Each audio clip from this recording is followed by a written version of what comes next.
What up? What up? What up? We're here. We are at a slightly different time than normal, which I can only apologize for. But we're here. We're here for the weekend. We're here for a 3-0 win for Chelsea. We're here with pastries. If you are a member of the pastry cult, Andy 1999, the soccer can wait. Most importantly, what was the pastry of choice for the weekend? This weekend's pastry is on the screen a French onion soup Danish with Gruyere cheese on top.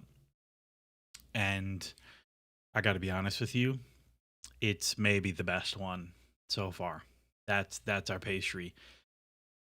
That is our pastry of the weekend. And I also had breakfast at that bakery today because I apparently don't like my bank account. But I did not get pastries. I just got breakfast. So here we are. Now, what we're all actually here for is talk about Chelsea beating Forest.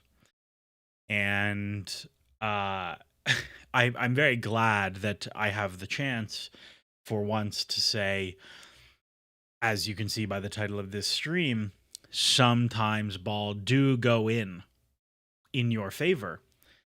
In your favor, sometime ball do go in, and sometime ball for the opponent do not go in. Chelsea beat Forest 3-0. They did not play that well across like a number of factors, and kind of all of it was a mess. But when you win 3-0, like who's that mad about it? We got Tom Coley here. Nice to see Tom Coley here. We got a lot of the regulars. I'm surprised at this time of evening, but I'm excited. So I think there's like a couple things to talk about, mostly not tactical, because I think like the tactical parts of this game are not interesting. It's the same story of like Forest play a back five. They press pretty aggressively on the center backs to make progression hard. They jam the wingers a lot. Chelsea look much better when they bring a striker on. Like that, I don't know. All of those things are things we know already. Joe Pedro started as a 9. It wasn't very good. They brought Guiu on, who, like, while Guiu is a limited player, who may be an interesting prospect, his existence as a 9, who can run like crazy is just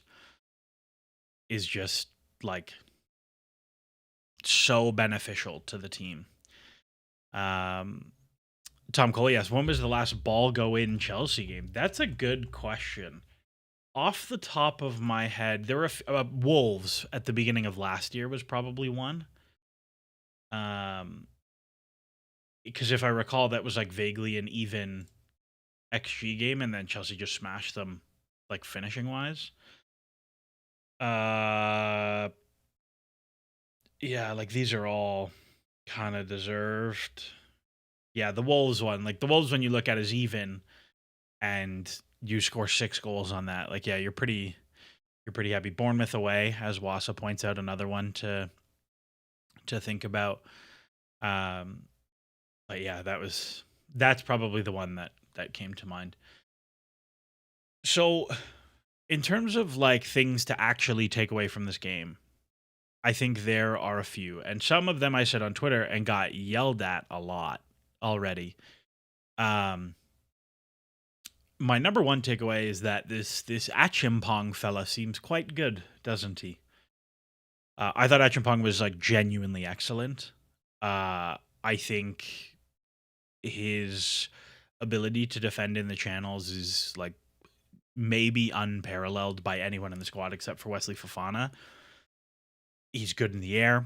He scores a great goal. On like the second phase of a set piece, as Elliot Sherman in the chat is saying, what does the set piece coach do, in all caps, which is very funny because every time I tweet that, I tweet it right after Chelsea score. And then like 2 hours later, I'll be like, they just scored, you idiot. But Josh scores a nice goal.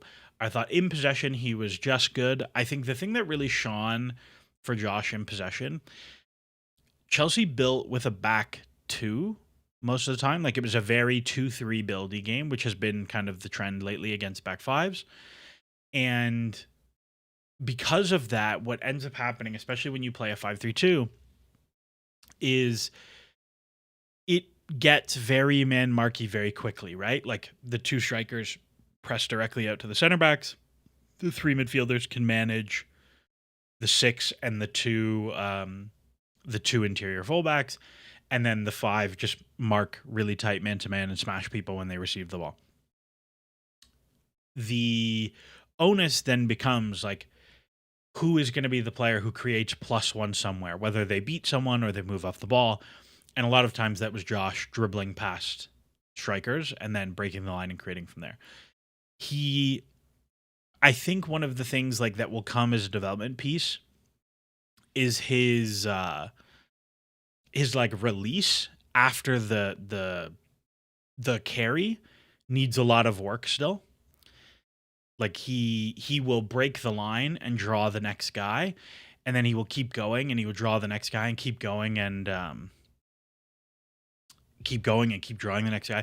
And then like the release pass, you can see there was one where he ended up going all the way up the right hand side of the pitch, and he waits way too long to release it because like you're playing against very good players now that like can read these things. You have to be very deliberate about how you end those carries. There was a fun stat from John Muller, who we've spoken about on the stream before. Him and I went to watch a game in Austin, and we were talking about Frankie de Jong at like the height of Frankie de Jong stuff, and how I was saying that like I think the flaws that Frankie de Jong has as a progressor or as a player are fine, but he's so progressive as a carrier that it's all worth it. And he showed me this incredible stat that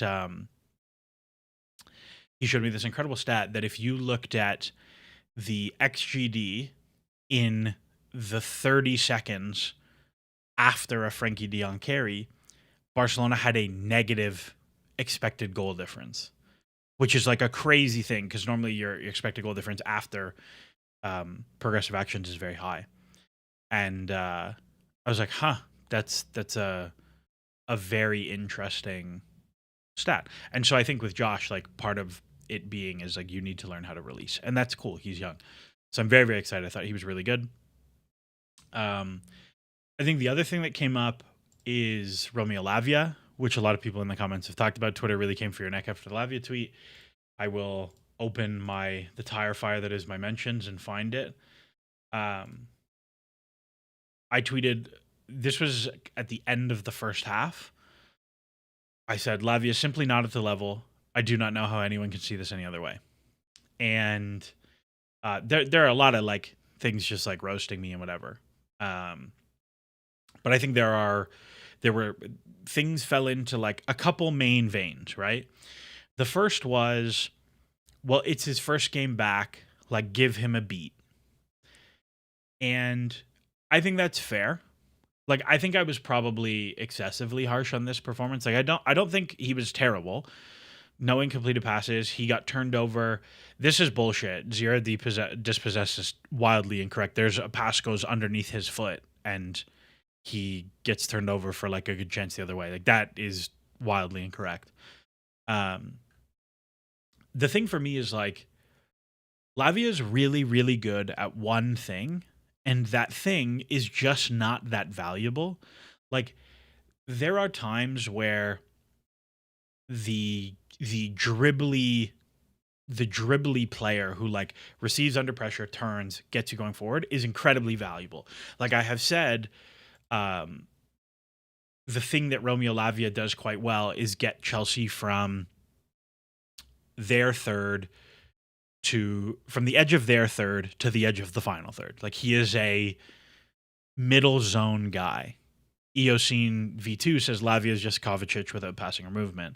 And like I think that is true. I think like Kovacic is actually a very good comp. Everybody has made the Jorginho comp, which I don't think is very good at all. I think Kovacic is the comp.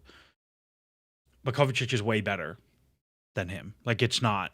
Kovacic was a much better passer and a much better dribbler.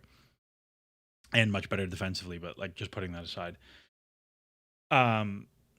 Like you look at Lavia has 30 passes, 3 progressive passes. Like, that's not terrible for a half. Um, he has no progressive carries.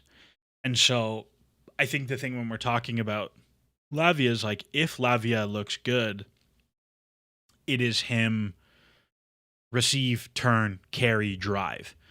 And if he is just receive, pass, pass, pass, pass, pass, there's nothing there to me. Like, there's not any utility to that player. So that was number one, was like, he's just coming back, and like, he's not though. He played the exact same as he plays every other game, and that is not that useful to me.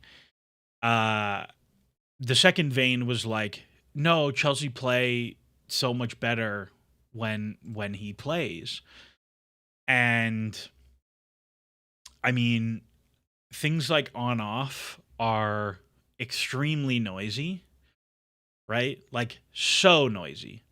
But Chelsea were considerably worse when he played last year. Southampton were considerably worse when he played the season before. Like, do I think that it's a super useful metric? No, to be honest, I don't. Do I look at it and say, like, he's just not there. He's just not there yet. Oscar Grilling says Lavia was Higuain in 2019 levels of unfit yesterday. Never mind his deficiency. How is he cleared to start? Couldn't even run after 15 minutes. I don't think like the physical. I didn't like he looked heavy. A few people said, but I don't think physically he struggled that much. I think the thing with Lavia is twofold, and the place that I get to where he's just not a player for me is that carrying is really good against teams, and that like press evasion stuff is really good against teams who are pressing you high and very aggressively. The vast majority of teams Chelsea will play are not going to do that to them. The second is that Lavia is not a good passer in terms of like actually breaking things forward. Like, if you can look at his his progressive numbers for his career, like, he is a very low volume ball progressor. Like, it's just not a thing for him. And then the third is like, he's not creating shots, so like whatever. But to me, the most pertinent one is on the defensive side of the ball. You may look at his output and be like, wow, like 4 ball regains a game. Like, that's a lot. Like, that's a lot of interceptions. Interceptions are really good. You are not wrong. But I think the way to look at tackles and interceptions is kind of like blocks in the NBA. There's Seth Partnow, who used to work for the Milwaukee Bucks and The Athletic. He did some stuff with StatsBomb for a while. He has this thing that like blocks as a stat in the NBA are good because, like, yeah, you'd rather block the shot than not block the shot, but that they're kind of like mouse traps. That like, yeah, you're glad the mouse trap caught a mouse, but that means you have mice, right? Like, the problem is that you have mice, not that you aren't catching them. And so when I think about Lavia, like, Lavia is extremely defensively active. Like, he is a high action defender, but he is like wildly out of position. His ability to delay, like, one of the things I love about Caicedo is Caicedo has like a shutdown corner effect where he is so threatening as a defender that he will totally deny like total passing lanes because they see him in the lane, whereas Lavia has no ability to deny opponent ball progression at all. And so when I think about him, I'm like, yes, he's rangy, he can tackle, he can intercept, but like, he doesn't block passing lanes very well. He doesn't force opponents in one direction. He doesn't delay in transitions well. He's not a great tactical fouler. Like, all the other parts of being a really good defensive DM don't translate to me. Nick says, holy shit, Lavia is just the spicy Rudy Gobert. No, so the thing with Rudy Gobert, right, is like Rudy Gobert has blocks, but also his shot prevention rate at the rim or like shot deterrence, the amount of shots people even attempt at the rim because he's so big are extremely low. But like because Rudy is like very he denies all the presence at the rim. That's what I'm saying. Like Lavia does not deny things by his existence. He has to go make the play.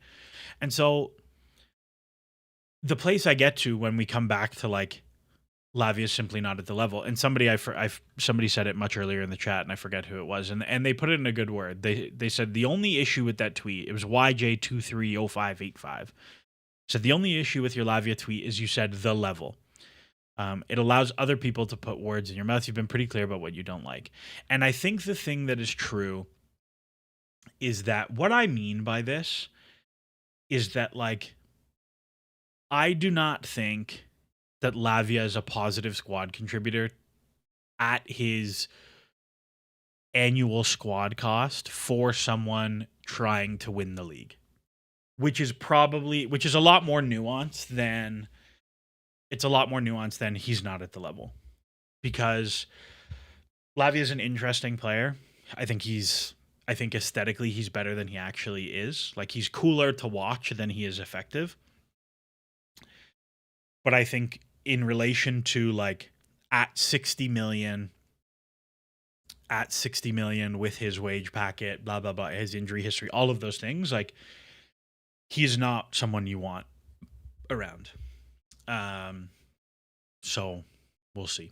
We'll see how that one goes. I don't know. Wassa says it's the same people that want Enzo to stick in the first 2/3, like scoring goals isn't much more important than cycling it. And that he fills a very Sjoka Nuskin role in completely opposite ways in games when we dominate the ball. We really don't need him, and we dominate the ball in the majority of games that Chelsea play. And then JL2747 says it's hilarious to see the loudmouthed accounts cry about Santos or Lavia over Enzo. Then we see why Maresca never drops Enzo. They have all these excuses. And Wassa says I was harsh on Enzo. I was harsh on Andre, and then I felt better after 5 minutes. And I think like maybe the other player to talk about is Andre Santos, who is also coming back from injury. I thought Andre actually had an okay game. I think the thing with Andre, and the thing that like you want to compare to Andre is like, do I think there's many worlds where Andre is better than Enzo and Caicedo? No, I don't think that's even remotely likely.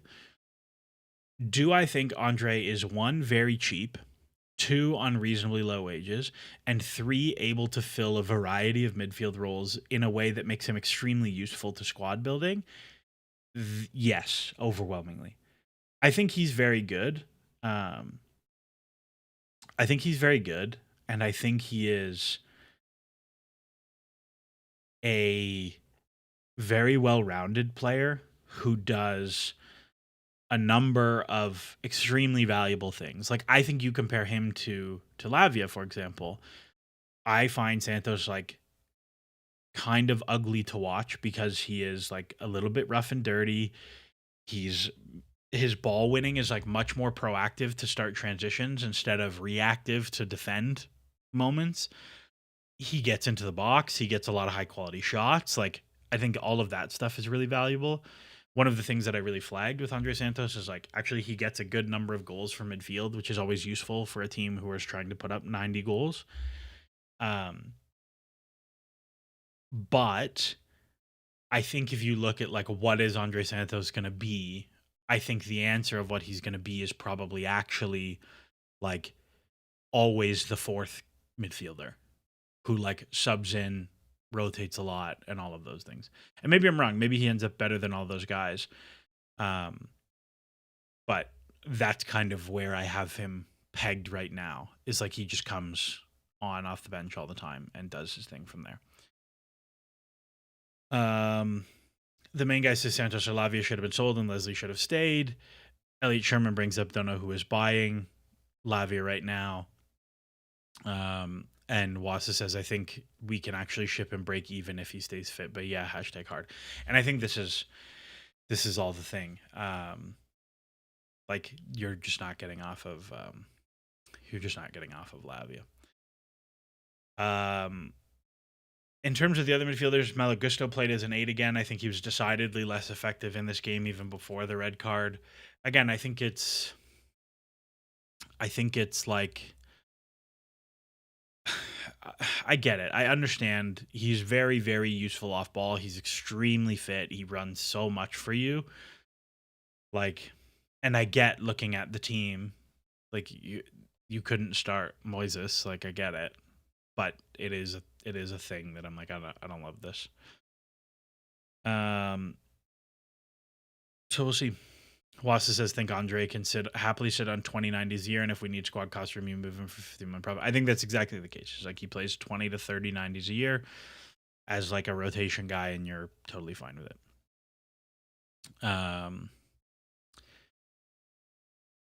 JL2747 says, what would you say about Santos and Lavia out next summer for Wharton? Would that work for our midfielder? And there's a lot of Wharton chat.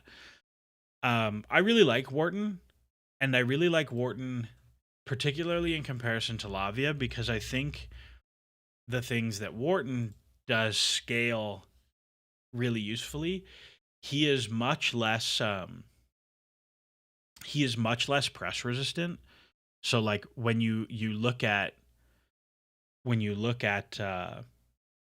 like what Wharton would do at Chelsea, I think you look at him and Caicedo as a pair, and like one, I think adding a lefty in midfield is really beneficial.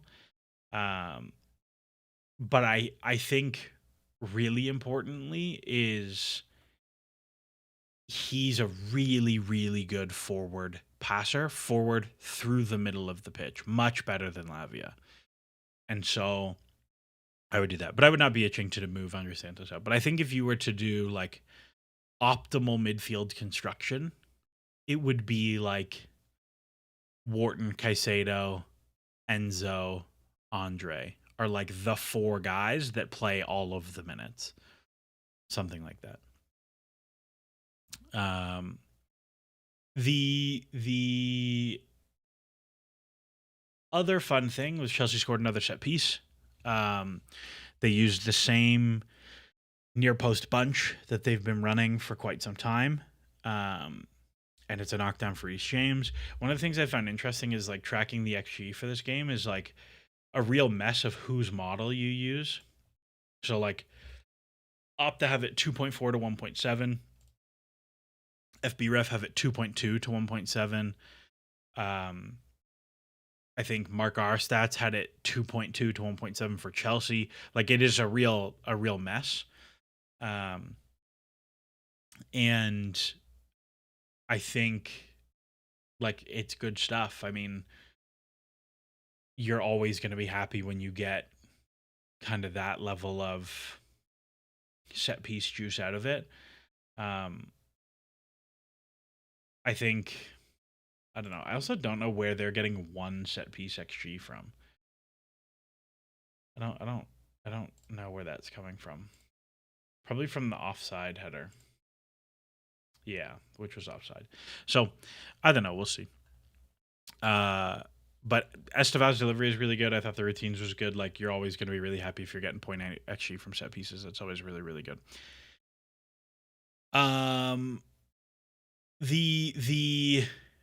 The most interesting news perhaps of the day that came afterwards is in relation to another director coming in.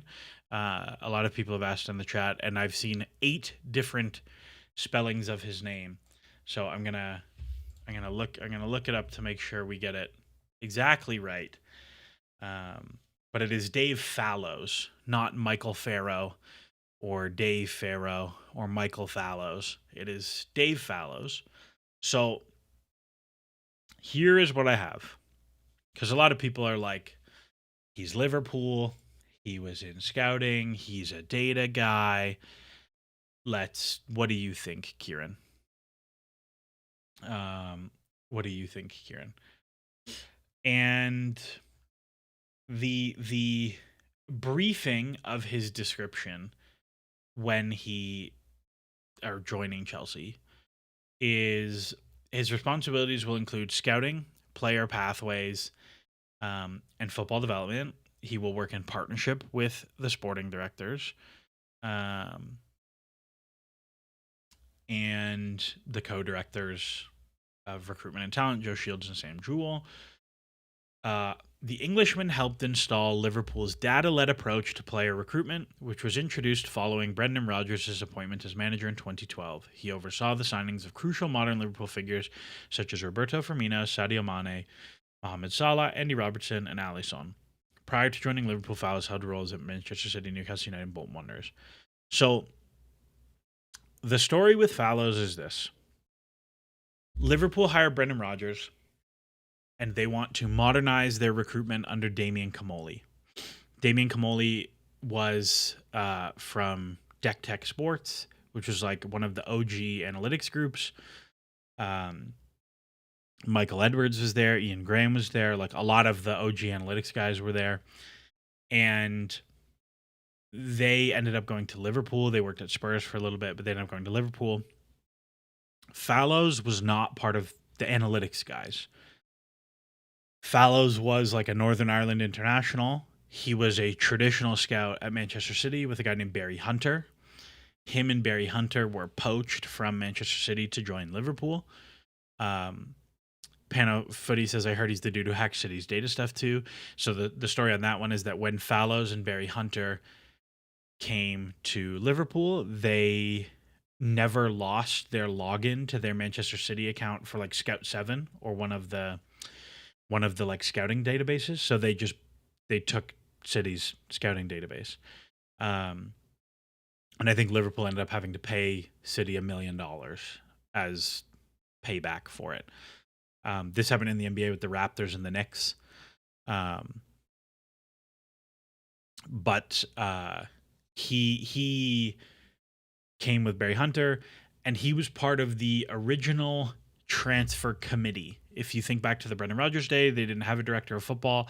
They had like 5 people on a council, basically, who made the decisions of who we want to sign, what we want to do. I will say that transfer committee was like not particularly successful as a model, until other people kind of the structure changed post Brendan Rodgers. What I have heard from people is that effectively Fallows is just a really good head scout. That he is like very open to data. He is kind of like an effective manager of recruitment processes. He is not Michael Edwards light. He was allegedly like one of the considerations to take over the director of football job when Michael Edwards became like CEO of football or whatever his title is. But like, I want to be very clear that he's not Michael Edwards, and he's not a data guy. He is a scout who incorporated data into their recruitment processes, which is valuable.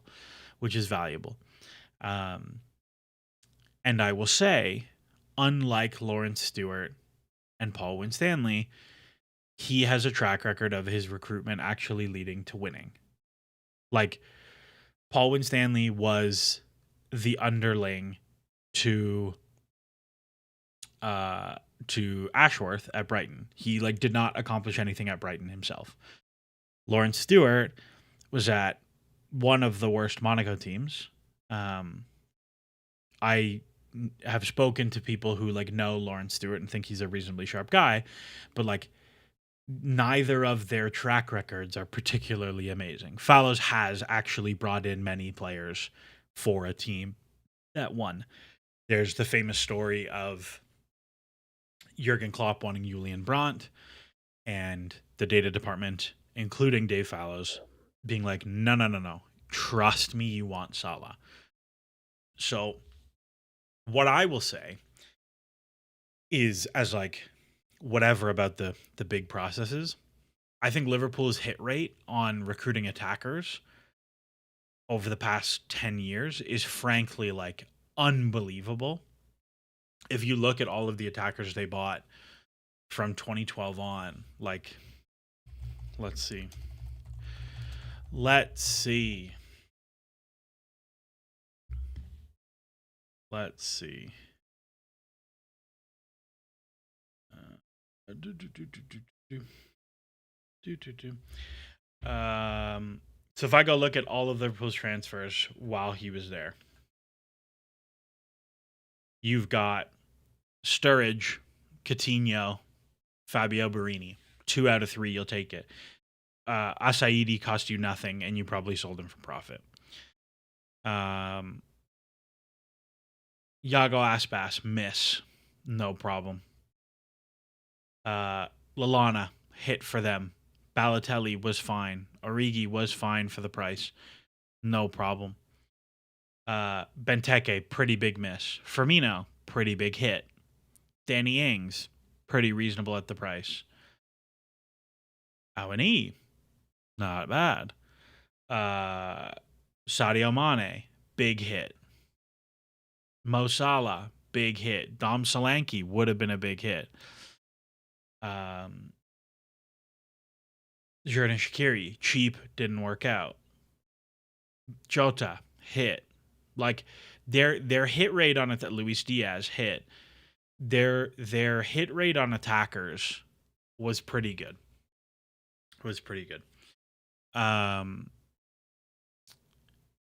Now Vassar is saying Dave Fallows is 45, not 65. That is, I don't think, correct.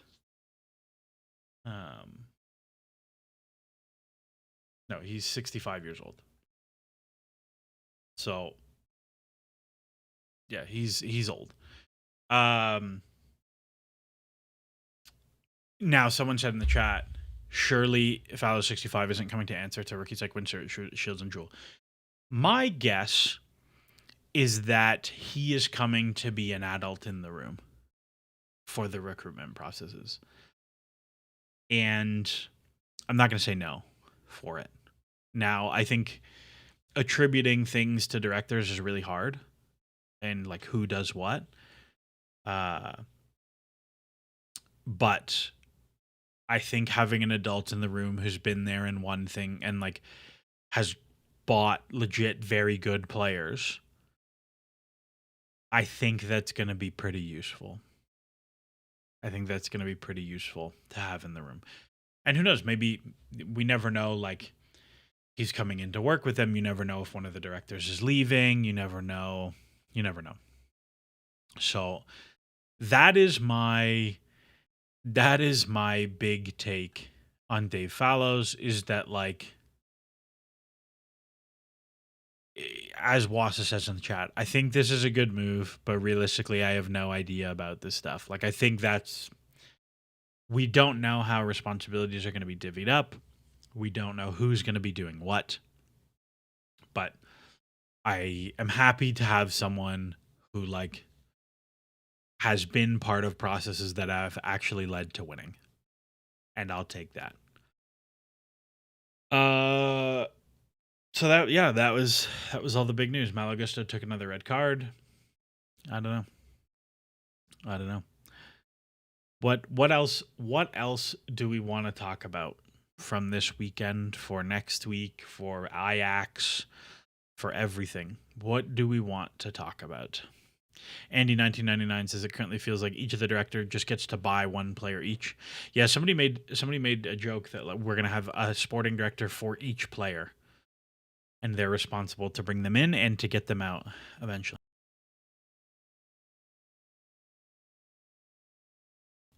Let's talk about Ange.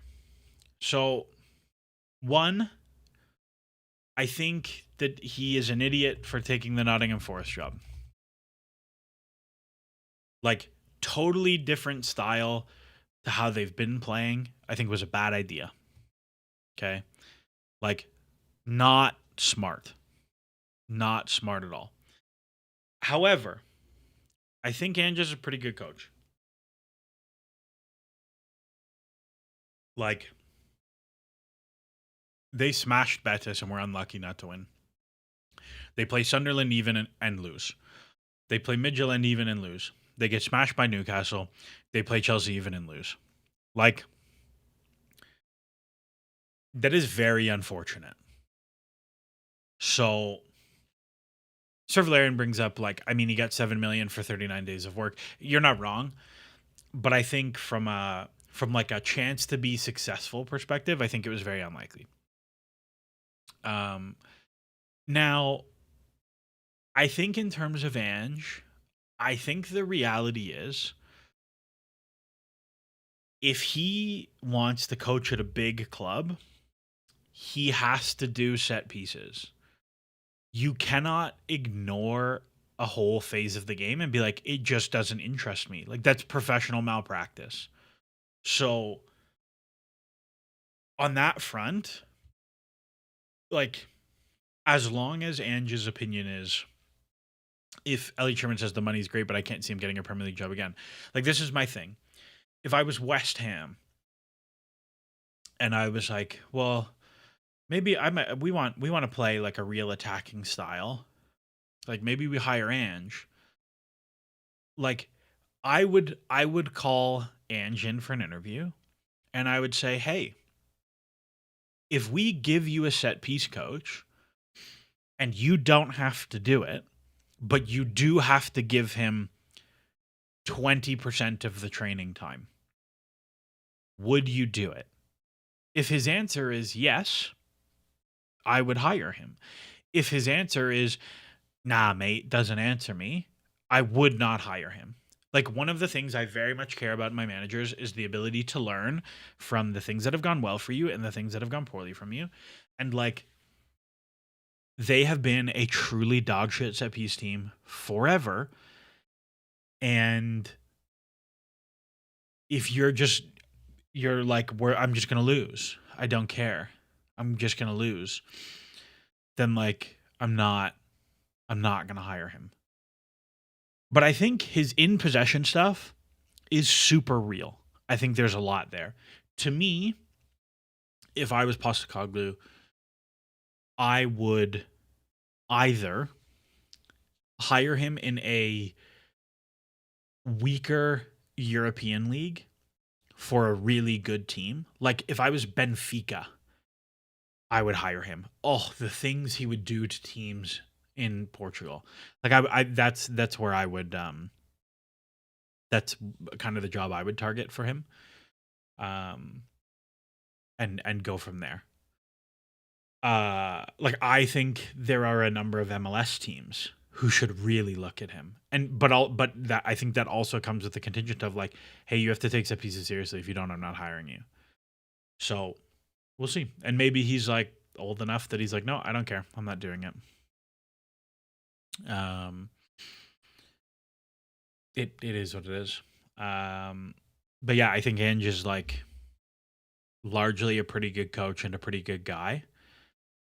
Um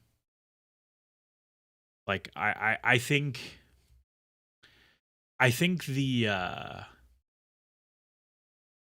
this is gonna sound terrible, but like, Sir Valerian says, "Inshallah, Ange to TFC." I would kill to have Ange at TFC.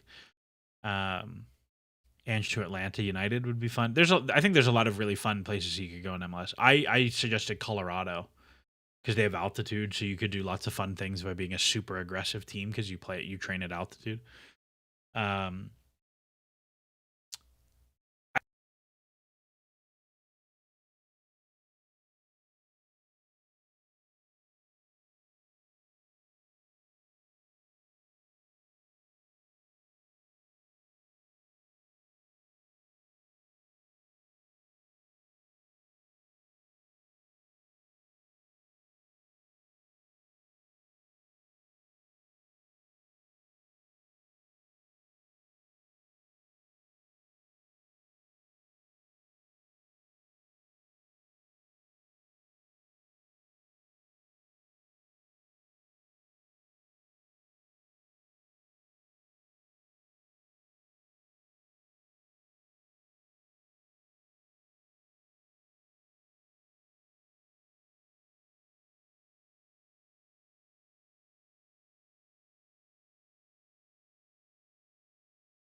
Okay, I think we're back.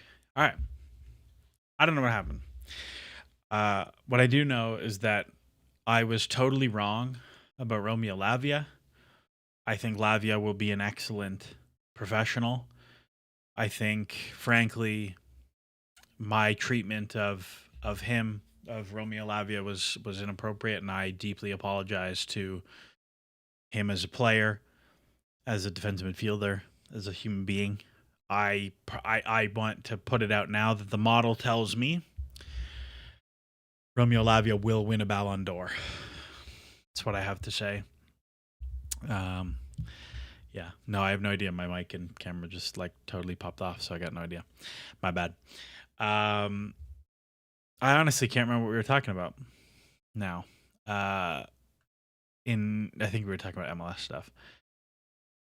So we'll see. We'll see what happens with Ange. But yeah, that's now I know what I was saying. Oh yes, yeah. Now I know what I was saying.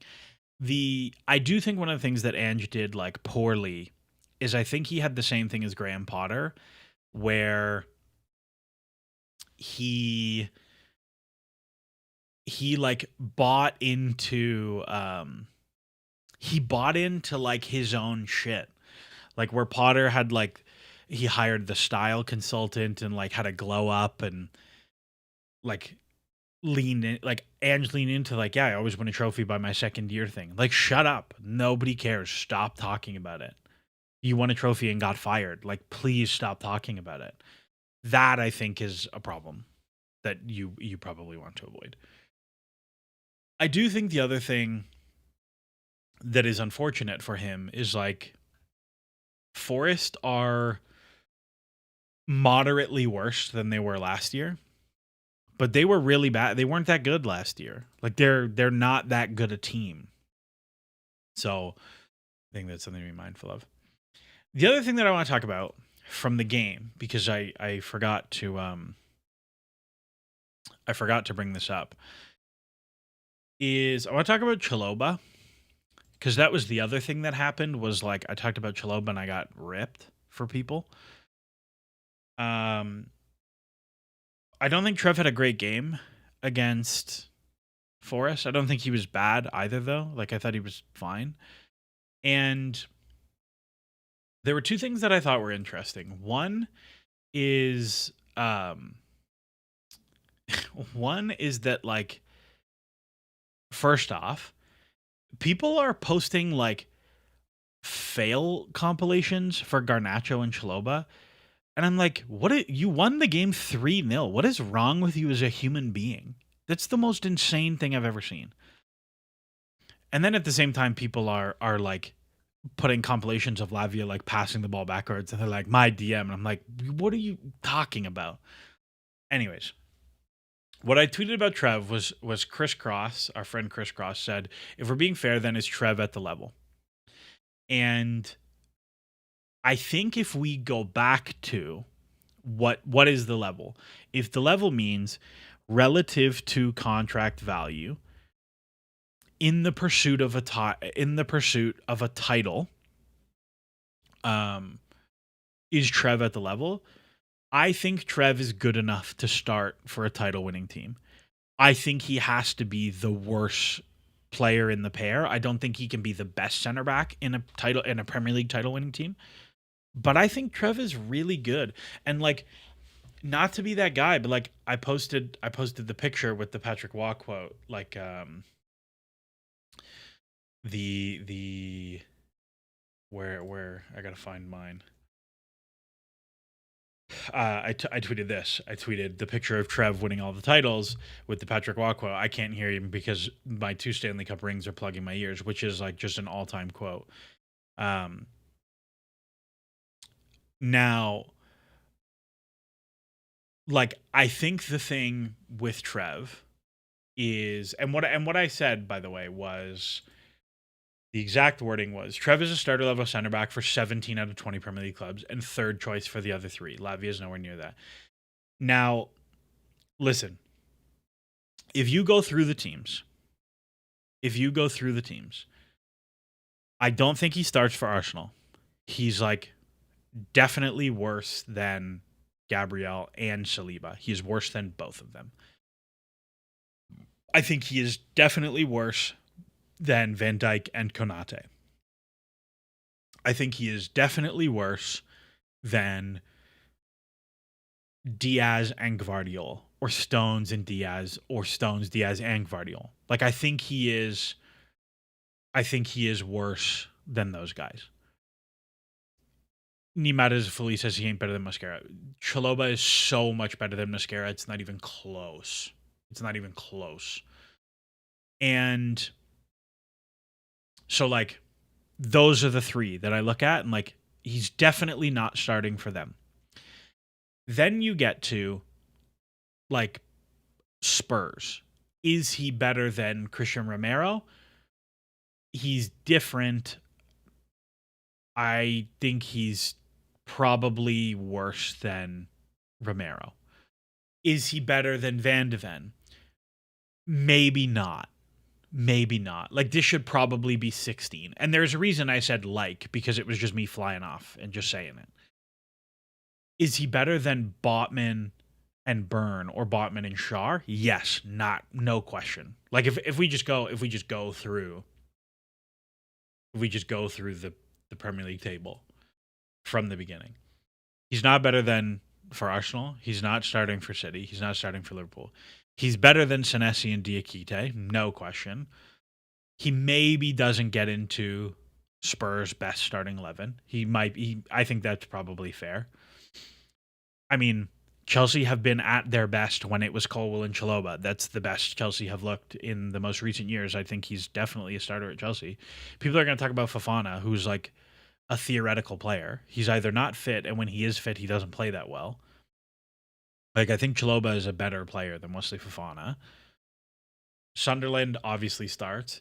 People brought up Palace, and they're like, he didn't start at Palace. He started at Palace. He played half a season, and he started like 80% of the games.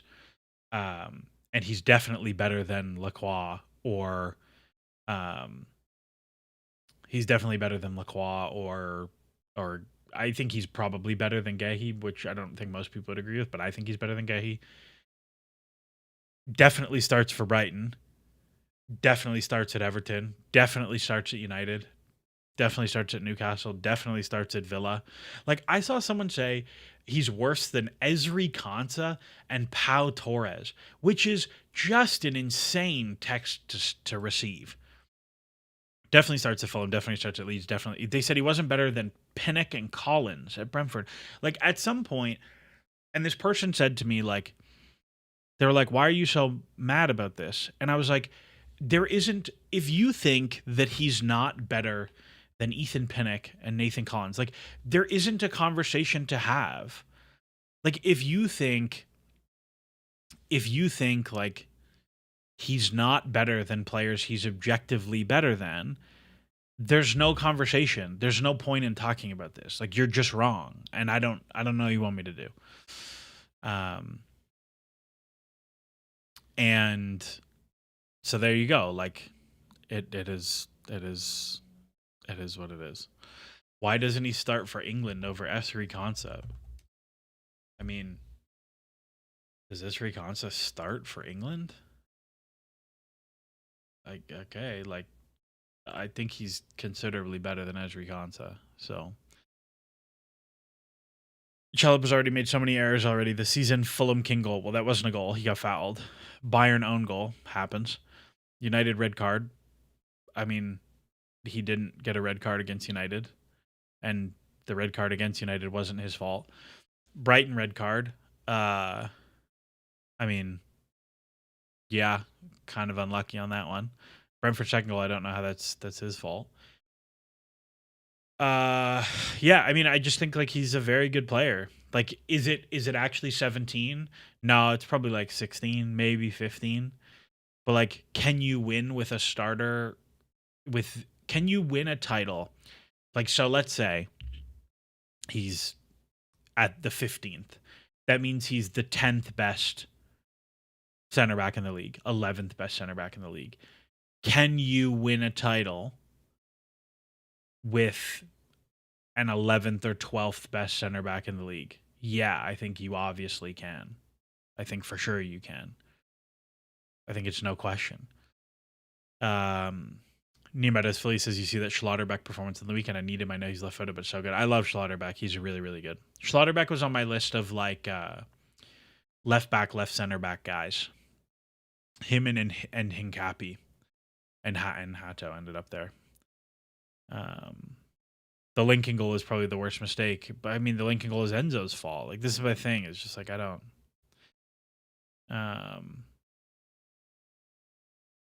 So it is what it is. Again, people don't like him. That's fine. It's your prerogative. But like, I think it's incorrect. Winning Evil says he's not better than some center backs. He could start alongside at those other teams. I don't think there is a center back outside of the top 6 better than Chalobah. I don't think that's.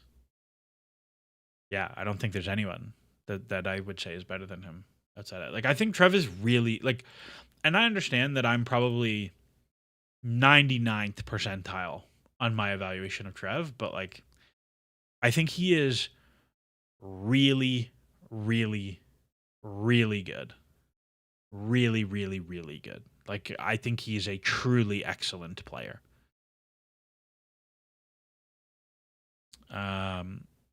So make it. And somebody said, like, well, why haven't Chelsea been able to sell him? And so there's a couple things to think about from like a market perspective, right? Like, why couldn't they move him then? They've tried to flog him for multiple years, blah, blah, blah. Half of the time, Trev has denied moves. Like, Chelsea have had really good, expensive offers for Trev, and he has said, no, I'm not leaving. And what I will say to you is, like, have you noticed that, like, they get offers for him. He says, no, I don't want to move. And what happens is he doesn't get put in the bomb squad. And to me, you say, why is he not in the bomb squad? And the answer to that is because every coach who has ever worked with Chalobah is like, oh, this guy's sick. I really like him. Tuchel liked him. Poch liked him. Potter liked him. Maresca liked him. Conte put him on the bench in the FA Cup final at like 17 or 18. Like, every coach who has had Chalobah likes him a lot. Like, there is something there. JL2747 he shouldn't be the best team in a pairing for a title challenging team. I do not think that he can. If he is your best center back, you will not win the league. I don't think he is that good. I don't think he is. But do I think a center back pairing of Chalobah and Colwill could win the league? Yes, I do. I do. For sure I do.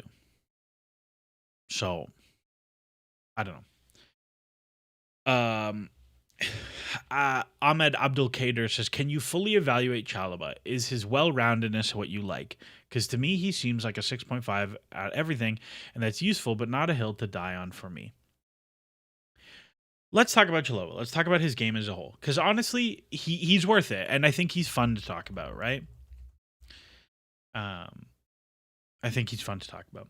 Niemedes Philly says, I mean, Liverpool won the league with Joel Matip. Solid, but nothing special. Totally valid point to make. So, what do I like about Trev? Okay. So, before we get into like the things he does well, Trev can play right back. He can play right center back in a 2. He can play left center back in a 2. He can play all 3 spots in a 3. He can play as a 6. He could probably play left back if you asked him to, but you wouldn't. So, like, he is incredibly versatile. Incredibly versatile, which is so valuable to squad building. Second, he's homegrown, and club trained, which is very valuable. Third, he is on a super long-term contract at very, very affordable wages. Ruben says everyone knows he isn't good as a left center back. I would say he's good, but is not as good as he is on the right. He can do it, but is not as good there. I think weirdly he's better as a left center back in a 3 than he is a left center back in a 2. I think when he is in a 2, his passing angles he has a very hard time. But I think when he plays in a 3, I think he's fine in left because he can diagonal dribble inside. So like purely contract, registration, versatility, there is no world where you should ever want to sell Trev. Like he covers so much squad space that you now don't have to spend money on. Like you do not have to buy. Like you could get away with carrying a fewer number of center backs. You can get away with not carrying a third fullback because he can do it kind of. Like I think when you look at the squad in the big picture, right? Like you can't have only 2 fullbacks, right? It's too much of a risk of injury, and fullbacks generally need subs because of the way teams press. So like you then need players who can play fullback for you. So it's like, is it a winger or is it a center back? Really, or is it a midfielder? Like Chalobah's played there, Casado's played there. You need a solution. My personal preference is guys like Hato and Chalobah, who are like nominally center backs, but can cover fullback, I think is valuable. So like big picture, just like his existence as a player, tremendously valuable. Now, in terms of his skills and the things he actually does, okay, Chalobah has been consistently a very progressive player. He is both a good forward passer and a good dribbler. He breaks lines. He's a solid passer into depth. He's a solid passer on the ground. He turns the ball over at a reasonably low rate. He's like middle of the pack for pass completion, but his pass difficulty is pretty high. Very, very, very good in possession player, particularly on the right side of the pitch. When he is on the right side of the pitch, I think there are very few players as good as him in possession. I think it is like, I think the gap between like him and say Everton center backs like Tarkowski and Keane is gargantuan. Like it's humongous in possession. And that is much more valuable to Chelsea than other teams. I think defensively, I think Trev is an excellent penalty area defender. I think he deals with low crosses really well. I think he does a very good job of getting himself to the near post to block things. I think he picks up cutbacks well. I think he's an excellent shot blocker. Like you compare him to Tosin, who regularly gets shots hit through his legs. We don't often see that with Trev. I think very good penalty area defender. I think defending high crosses, it's weird. If you look at, so first off, this year, he's like one of the highest center backs in the league for aerial duel wins. Like it is extremely high. It was also very high last year. Through his career, he has not been a strong aerial duel winner. But the last 2 years, it has been very good. I think people get hung up on the aerial duel thing a little bit too much. As long as one of your guys is really good, it's mostly fine. If they both are, great. But as long as one of them are, it's mostly fine. If there is a flaw, that is the flaw. Like that's the one you look at and you're like, yeah, he's not amazing in the air. His timing isn't great because he's a little bit slender. He can get bumped a lot. Like that's when I look at it and I'm like, if Trev put on like 15 pounds, you'd be really happy. But like this year, very, very good in the air. Very good in the air. But I think he's acceptable in the air. His teams are always better when he plays. Always better, except for like one season where the whole team is a disaster. Always better when he plays. Always better when he plays. So I think that's fine. And I think when you think about all of the things that center backs are asked to do now, where he is asked to press really, really high, and he is asked to cover the channels, and he is asked to defend 1v1, and he is asked to do like all of these things. Like, I don't think there are many center backs who can do all of the things he does. And so to bring it back to the initial question of like, I think he's a 6.5 out of 10 at everything, and that's not a hill you die on.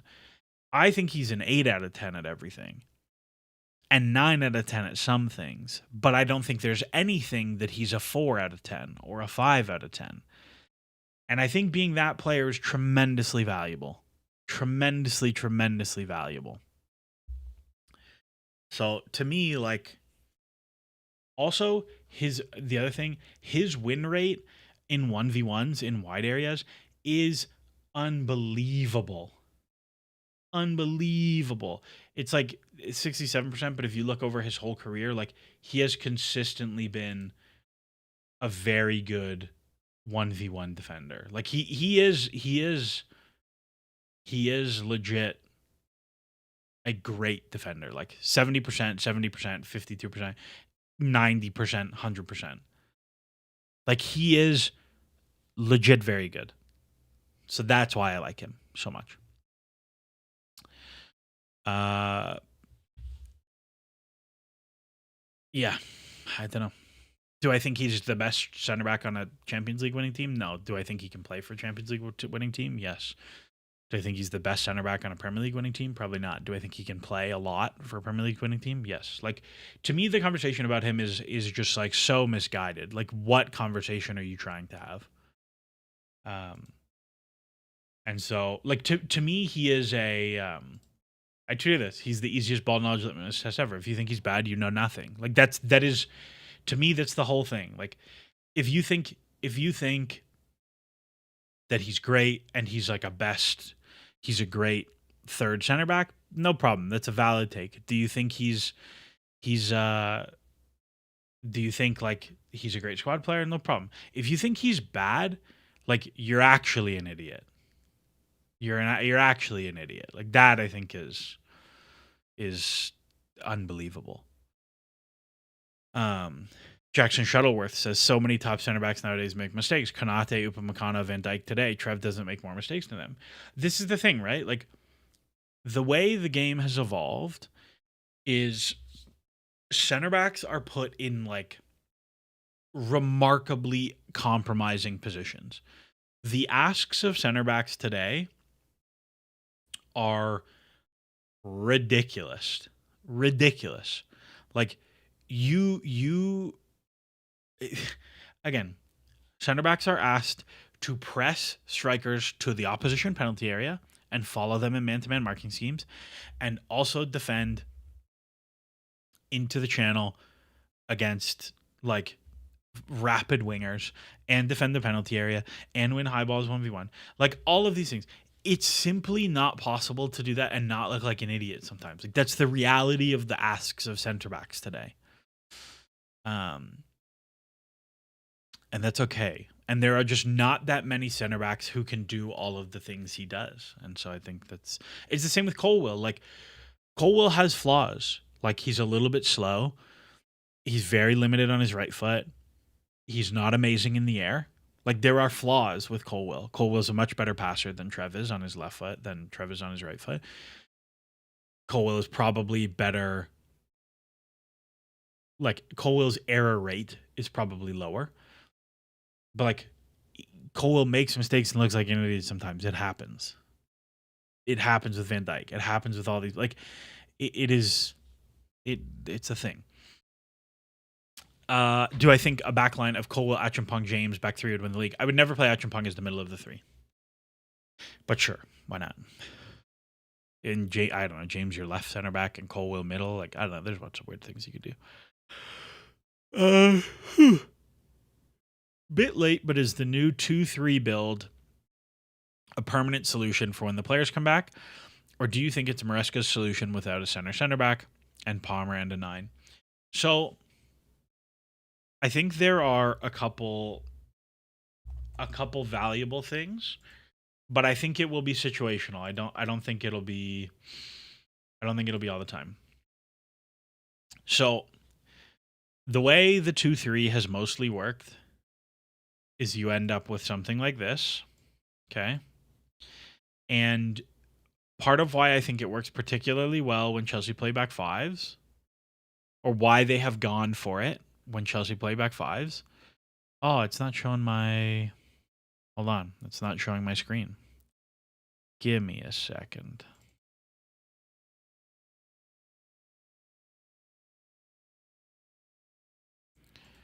There we go. Now you can see it. I have no idea what screen that went to. The App Store, I think. What do I got in the App Store? So I think the thing that it works for is particularly when you have teams that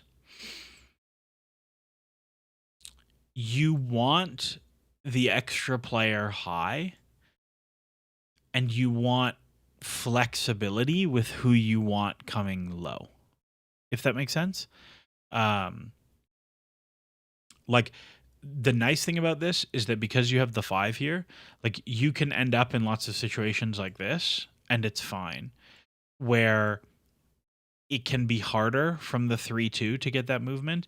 The other thing that I think is really flexible about this, that I think Chelsea have really liked, is you can be very asymmetric and you can really flex these players a lot. So you can end up in situations like this where you can go around. And so, like, this player starts here to narrow the front three, but then they come low and you can play around without having to go super wide. Like, you've seen a lot of, it starts here, but then it ends up looking like this. Like, Cucurella is almost a 3, but it's like asymmetric. And so I think there's value there. I don't think it's an every game, every solution, everybody thing. But I do think there's value. And I think for someone like Reece in particular, it works really well for Reece, who I thought was fabulous yesterday. It works really well for him because it's a lot of this movement for him. And he's able to get the ball facing forward much more frequently. Whereas when he is like legit in the pivot, he is much more receive backwards, which is not Reece James's strength. He is at his best when he is facing forward with the ball. So I think there's benefits to it. I think ultimately, though, none of all the buildy stuff matters if João Pedro is the 9 by himself. Like, I thought João Pedro had a decent game. 0 shots as a striker. 1 shot in the time as a 10. Like, he just is not... He's a very talented player. He's not a pure striker all the time. There are games where maybe you want to do it, but, like, I want a guy with him. And that brings us to Marc Guiu, who I thought was honestly really good when he came on. Like, so good. He took 3 shots inside the box. There was another one here that I'm missing. I thought there was a 3rd shot, but whatever. 3 shots inside the box, or 3 reasonable shots in his sub appearance. Runs the channels really well. Panafooti says the Deportivo de Lap. Like, he literally does just run around and smash people. Like, literally his first action is, I'm just gonna go smash someone, and he wins the corner off of it. Like, I think there's a lot of utility to him. And I will say, I said before the international break, I would start Guiu against Forest, and he came on, and we looked a lot better. Nimedes Fully says, I have no idea why people like Guiu so much. I have no idea why I like him so much. Bro just seems like a guy who likes ball. I think Guiu has, like, pretty big Gilchrist energy, that, like, he tries really hard. Like, he works really hard. He tries really hard. He throws himself at everything. He throws himself at everything. Levkon Dracic says, if I understand correctly, you said Chelsea will use 2-3 more against back fives, but they also played this way against Liverpool Brighton. No, for sure. I think it's a solution for many systems, but I think they will ultimately settle into particularly against teams who will press with one player, is the real thing. Like, if you think vaguely about tactical theory, right? Like, the goal of buildup is to create +1 in the first line to beat the press, and then to create +1 on the last line. Like, that's kind of Maresca's ethos. So when you think about how teams play, if you're playing a team that is 4-4-2, okay, Chelsea build 3 versus 2. So now you are able to play 3 versus 2. You should always be able to get out of your line. Always be able to get out of your line. And then you have the ideas of like, it's a 4-4-2, so you can put 5 on the last line. You can manage 6 players with 5 to get +1 somewhere else by being +1 here, if that makes sense. If a team defends 4-3-3, like Newcastle, you don't need to go 3 because it's just 1. In fact, going 3 hurts you because when the ball arrives, the winger goes and like you've gained +1 nowhere because they can manage all of the people in midfield, no problem. Maresca said post-match that they were expecting Forest to play a back 4. My guess is he was expecting 4-2-3-1, so they could go 2-3 to build versus 1. Right? So they can automatically be +1, and now you have these 3 players. These 5 are pinning 6, and now you can get 5 versus 4. Exactly. So I think that's what he was expecting. But because it was 5-3-2 or whatever, and now they go, here we go, 5-3-2. I have like fucked these players so bad. But so you have 5-3-2. Now you build this way. It's matched. You're +1 nowhere. So now it's very, very hard to progress. So I think that's a lot of what you see. Roshan says last year Chelsea's solution was going 3-1-6. Yeah, so last year Chelsea's solution was this. Last year Chelsea's solution was I'm missing a player. Was like this. It was 3 diamond 3, like that. So then you could end up with all of these players here. And I think there's times for it, but I think the thing that they saw was I think this thing they saw with it was like they got transitioned to shit a lot. I think it worked sometimes, but I think they got very, very badly transitioned sometimes. We'll see. In relation to the lineups, because we'll talk about the lineups and then we'll get out of here at like an hour and a half. Discord and Football says they should use the bully system and just have an extra player. I agree. Let's here you go. You also get, there you go. There's your extra player. Ajax and Sunderland. So Ajax have been very underwhelming this year. They let go of Farioli for Heitinga. They have a weekly positive expected goal difference through 9 games, like about half a goal, which is not strong for Ajax in that league. They have played okay in the Champions League and gotten waxed in both games. They have played only back 4s. Fuzzbrain says, don't forget about the pastry update. Buddy, you missed it. We went through it. It's the first thing we talked about today. But I actually have been like back 4, and they're not good, and they concede a lot of high value stuff. In terms of a lineup, I think you can afford to be pretty safe with rotation here. So like the guys who are coming back from injury, like Enzo Fernandez, wouldn't start him. So in terms of like how I would approach it, you have to start Gusto because he's going to be suspended for next weekend, so you want to use those minutes. João Pedro is suspended from his red card. So I think I would start with Achimpong at right back. I would start Tosin and Chalobah as a pair. I would start probably. He's probably gonna. So it's like what I would do versus what I think he'll do. I would probably start Tosin and Hato, I guess, and Hato at left center back, and then you can do like the back three build with Josh, Tosin middle center back, Hato left center back, which I think is his best spot. Cucurella left back, he can go into midfield, and you play Gusto as an 8, you play Caicedo as a 6, and you try and spell 45 minutes Caicedo Lavia if you can. And then I think you're going Estevao 10, 2 wingers, Guiu 9 versus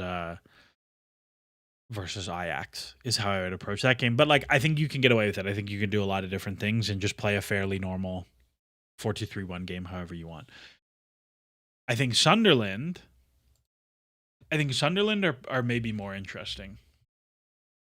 So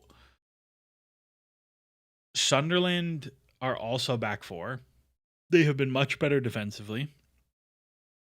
And I would suspect that you will get a Guiu start as the 9. You will get João Pedro as the 10. You will get Estevao as one of the wingers.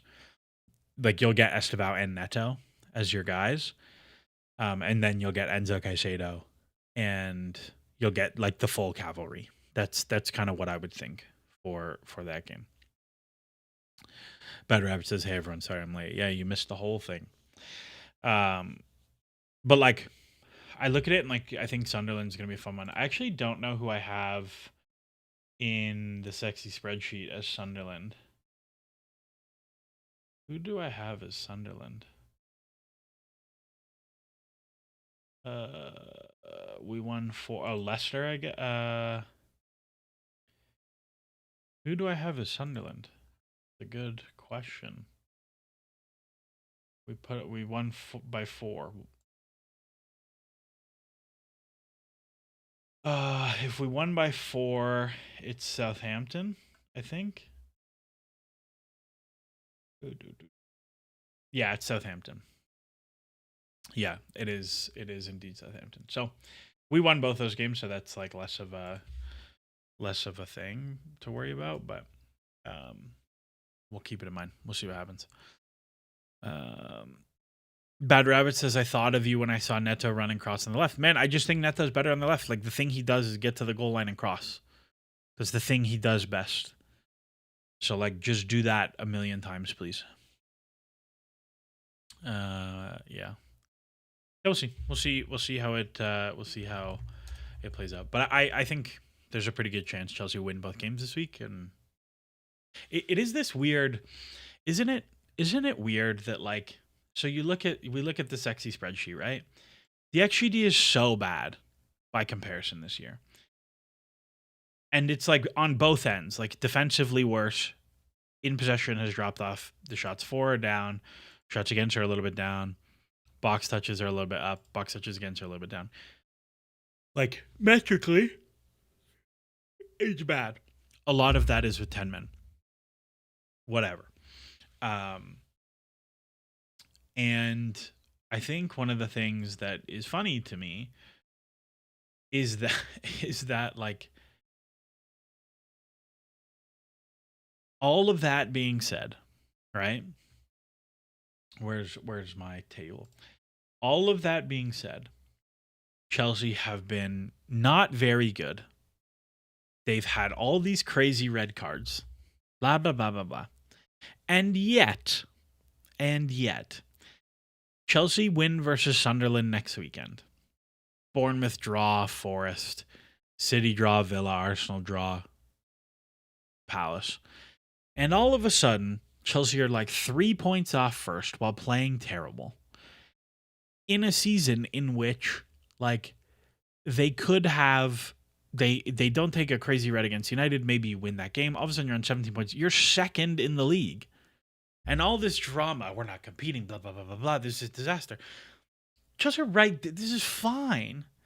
This is fine. Next game is the quarter point of the season. Okay. That means Chelsea have 17 points in 9 games if they won that game, which now that I'm saying all this means that they're not going to win that game. 17 divided by 9 is 1.9 points. If you times that by 38, that's 72. My prediction for the year was 73. Okay, so 71.8. My prediction for the year was 73 with no injuries. Do I think Chelsea are going to have 73? No. They've had a fairly light schedule. We haven't played Arsenal. We haven't played City yet. We've only played Liverpool. Haven't played Newcastle. Like, not a bad schedule so far. And yet, here we are. Who knows? Do I think we're going to win the league? No. Do I think we're still going to make Champions League? Yes. Will Southwell says, missed the start. Have we run through your Lavia comments? I remember you referencing aesthetic preference as an unrecognized bias and player eval. I have to say I like the way he moves on the ball. Yeah, he's very fun to watch. He looks so smooth, bro. He looks so smooth. We did talk about Lavia quite a bit earlier, though. Yeah, like there's just, I mean, Chelsea defend a long throw 1 more minute and they have 16 points. And again, they're tied for second. Like, I don't know. Let's see what happens. Somebody asked if Chelsea are how much money Chelsea are leaving on the table with the long throws, and like probably a lot.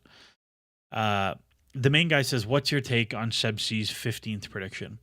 So like Seb feels very strongly that so because of the Club World Cup, Chelsea had to give their players a defined amount of time off by the players union, okay? And part of that meant that Chelsea had a 13-day preseason. The reporting on Chelsea is that their approach to preseason was to not have a preseason, to just train normally and like go into the season training normally and just gain your fitness as you go. I don't think that was an amazing approach, but I am not a world-leading sports scientist like the sports scientists that Chelsea employ. I think it is a green flag that Maresca went to the sports science experts at the club and was like, what do I do? So that was the approach they made. It is fair to say that that has not worked out. Chelsea have been very unfit. They have a load of injuries. Those injuries have compounded and gotten worse. I think, if I'm honest, I think this is like a particularly bad outcome. Like, I think this is unlikely.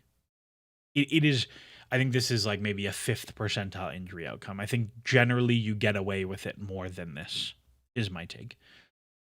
Seb's opinion is that the injuries have gotten so bad that you have so many guys playing right on the edge of injury, guys like Enzo and Caicedo and Lavia and João Pedro, that are so injured that as this gets worse and worse and worse, the results will drop. And like in the data, he is not wrong that like Chelsea are getting away with many wins.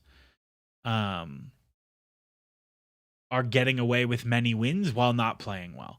Like, you win against Benfica in a game that's a draw. You win against Liverpool in a game that you probably did not deserve to win. You win against Forest in a game that, like, many times you do not win. It's fair to be like, oh, you're getting away with things. That is a fair thing to bring up. However,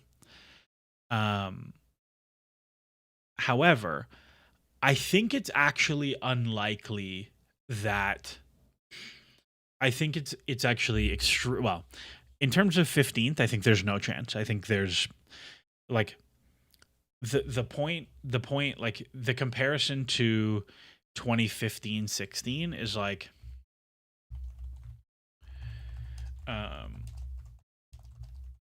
if we can I wonder if I can find like sure. Like this is where Chelsea were in week 8 of that season. They had at week 8, they had 1, 4, 7, 9 points. Chelsea have 14. They're 5 points higher. But not only that, they only had 12 by week 12. So like I don't think it's an issue. Like Chelsea were so much further behind in 15, 16. I don't think it's not. I'm not worried about it. You know what I mean? So I don't think it's particularly likely. I think some of his concern. I think some of his concerns are valid. I don't think they're unreasonable. I think it's fair to be like, hey, this is a red flag that Maresca's training is not mitigating this. It's a valid flag. But the way Seb has said it pretty repeatedly is like, you can't loophole a 13-day preseason.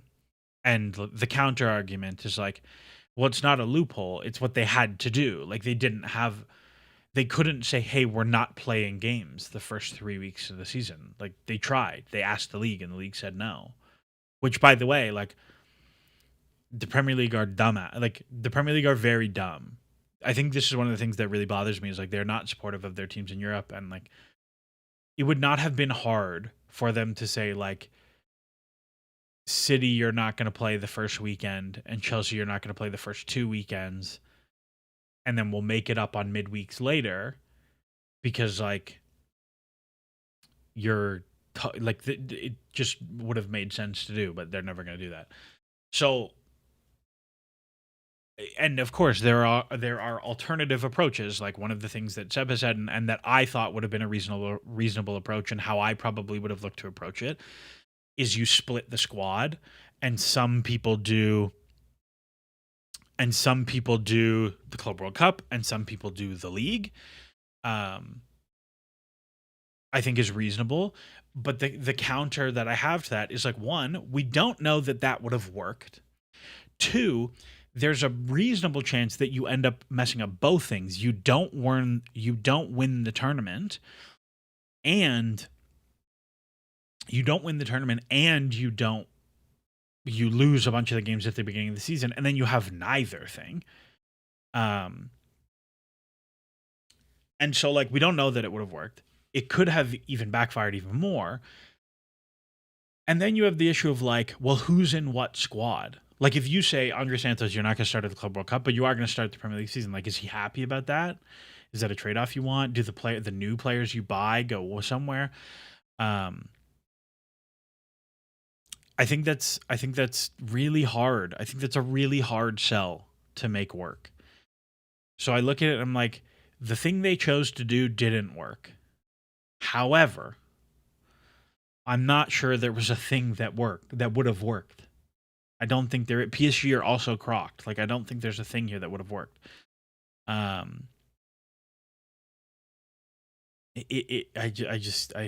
don't know. I don't know what the solution was. But in terms of how impactful I think it is, not really a thing. Now, somebody asked, like, do you think it's like a scouting thing that we have players who are injury prone? And that I don't think. I think there are players at Chelsea who are injury prone, but I don't think it's like a flaw in the scouting. There were many reasons to not like Lavia. There are many reasons to not like Lavia beyond his injury record.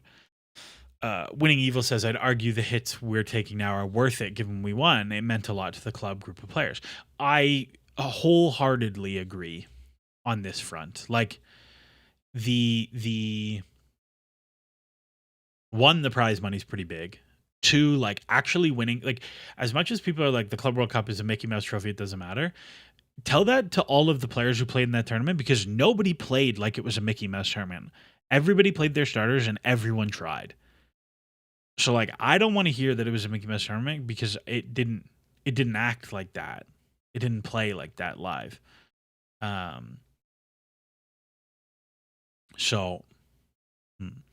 But I do think I think it's fair to be like, oh, okay, like Cole Palmer with his groin thing, like there's probably a bunch of games you shouldn't have played him early in the season. Like the United game, I'm like, what are we doing here? Like the United game, he probably shouldn't have played. All there's a bunch of those things. So I don't know. But I think, like, again, with everything Seb says, like, you have to separate, like, what is the bait and, like, what is the real analysis. And, like, sometimes that's hard. And, like, I think his concerns about training and injuries and all of those things are fair. While, like, if you look, like, he has said the 15th thing is, like, fan fiction. Like, he doesn't actually think they're coming 15th or getting relegated. It's fan fiction. But I think it's fair. Bad Rabbit says, have you talked about Dave Fallows, the Liverpool guy we were employing? We did speak about him earlier. The too long don't listen is that, like, he is not a data guy. He is a scout who was part of the data apparatus at Liverpool. He became a head scout. He's very much like a head scouting career background. And that I would suspect he will be kind of advisory to the directors and not really a director. Maybe one of the directors leaves, but that was the too long don't listen. Yeah, I don't know. Excuse me. So what else came up? Somebody wanted to ask about Liverpool and somebody wanted me to talk about Arsenal. We'll talk about those. I'll talk about Strasbourg and then we'll go. Okay. And I know I said an hour and a half, but I'm having fun.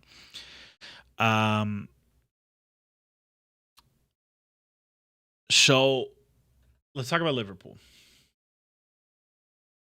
I think Liverpool have, like, mostly been very unlucky to lose 4 games in a row. Like, very unfortunate not to win today. Very unfortunate to lose the Chelsea game. A little unfortunate to lose the Galatasaray game. But I think the Palace game, things, like, actually went wrong for them. Like, Liverpool giving up 3 XG is insane. And I think the big thing that I feel against Liverpool predominantly is that, like, they have legitimate defensive issues that don't make sense. They went to a much more natural setup in this match of, like, 4-2-3-1, all three midfielders, like, do your pressing and running stuff. And if you look, like, first half, United get the goal, and then they get, like, 2 other pretty good chances. But at no point do Liverpool feel, like, steady. They don't feel steady to me. And so I look, I think the biggest problem to me is that they've yet to find a lineup that they both get the ball progression to the final third they need. Because, one, they replaced Trent with Connor Bradley, who does no passing at all. And McAllister and Gravenberch are having down seasons compared to before. Salah is having the worst season he has had in, like, 10 years. And not only is Salah having one of the worst seasons he's had in 10 years, if you look at his, like, ball progression stuff, that's where I think one of the really big things comes up is, like, let's see. I want to make sure I'm not talking out my ass here. Yeah, like, this, to me, this is so alarming. 4.1 progressive carries down to 3.3, and 13 progressive receptions down to 11. 1.6 into the final third down to 1. 3.5 into the penalty area down to 2. Like, these are things you look at, you're like, ooh, they have a real ball progression problem. And not just him. But I think they have a real progression problem. And because they have a real progression problem, they have a real defensive transition problem because they never stably are moving to the ball to the final third. And I think one of the things that's interesting is like they bought Florian Wirtz for a gargantuan amount of money, who I did not particularly like the signing of. Who I did not particularly like the signing of. And if you look at the shape of his metrics now versus at Leverkusen, his shots are way down. His progressive passes are slightly down. His passes into the penalty area are way down. His shots created are a little bit down. All of the really passes into the penalty area way down. All of the really, really good chance creation, final third progression stuff, gone. And part of that is if you look at possession, raw possession. Where'd it go? His touches are way down. His attacking third touches are way down, but his middle and defensive third touches are not way down because he is having to come deeper to get the ball. All of the juice is out of his attacking third and penalty area touches. He has had to come down to get the ball to help with progression, which is not the thing he's that good at because there is no Trent. And now he is in position to defend transitions and they get worked. So that, I think, is the big problem with Liverpool, is that they have a real ball progression issue, and because of that, they have a defensive transition issue, and that is mostly why they kind of look like ass. And, they're still the third best defense, but they are a decidedly not great attack. And honestly, they're not the third best defense because they conceded, 2 today. So they're, the 7th best defense, which is not that good. So that is one thing that I think is really, really good. Elliot Sherman says, should play have stopped before United's first goal because of the Van Dijk-induced head injury? I think the referee should have stopped the play. I think it was right in front of him. It was very clearly a head injury. There was forceful contact to the head. I think you should have stopped that explicitly. However, he ended up being fine. I don't think you can complain that much afterwards about it. But I do think the referee should have stopped it. Fuzzbrain says, how would they fix those issues? Well, I think they said on Sky that he didn't see it. I don't know how he couldn't see it. The ball's right there, but sure.